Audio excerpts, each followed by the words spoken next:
corruption and psychiatric abuse involving Bentley Hospital. I've in the videos earlier on, I've gone through some of the reasons why Bentley Hospital and West Australian Police are corrupt in dealing with what's an extortion racket, which involves my property at Burke Street, and Jamie Johnson, who's best friends with George Loverock, senior police officer, trying to steal the house off me and extort me at the moment. Now, my psychiatrist claimed that I'm capable of terrorism and that I'm the most dangerous person on the street. I've been labelled by the police, even though I have no history of weapons charges, assaults, anything like that. Nothing, absolutely nothing. And they even at one stage, Dr. Badrikis claimed that I was capable of terrorism. I've had Dr. Baker claim that I made threats to shoot John Howard, which involved him sending 20 police officers to raid my house, which involved the police pointing semi-automatic weapons at my son and my next door neighbour's young adolescent kids, because I wasn't home at the time.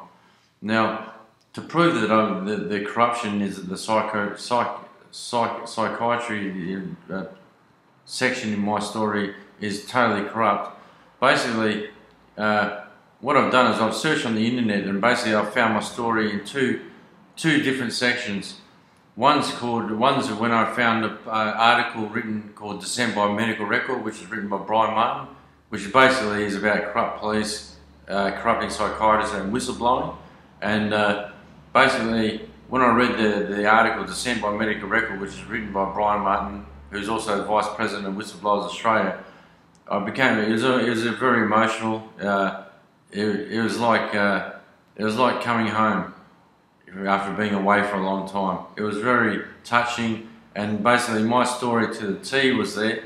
And then there's articles written on if your psychiatrist is corrupt, basically how he would act. They profiled the corrupt psychiatrists, and basically all the things they suggest they did. For example, if you show them evidence, they'll disregard it, etc., etc. All the evidence, like I could underline all the writings there, and basically, you know, these things. All the examples given, I've got examples, and I've even got new examples that aren't written there that are used. So basically, and the other articles that I find as political, psychiatric abuse. That's where I find my story again. You know, what's happened to me fits all under that criteria, and isn't it funny to find your story and it comes under political, psychiatric abuse?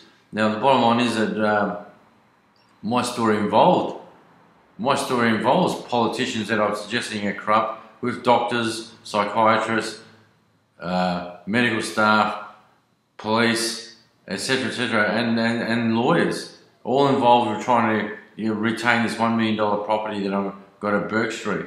Now, when your story, you find it under psychiatric abuse on the internet, it tells you 100% that you're dealing with psychiatric abuse. I do not suffer from a mental illness. I'm being extorted by corrupt police officers in Western Australia for $1 million property at 107 Burke Street in Victoria Park.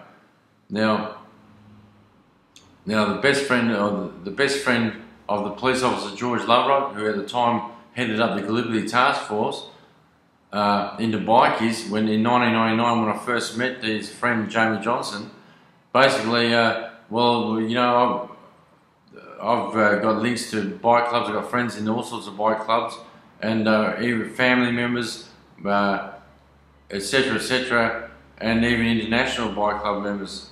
Now the bottom line is that, you know, I'm not a criminal. I'm not involved in crime, and all this has been used against me. When I was dropped off at Bentley Hospital, they said I was dealing to all bike clubs. Now I've got police informants saying I'm dealing drugs, etc., etc.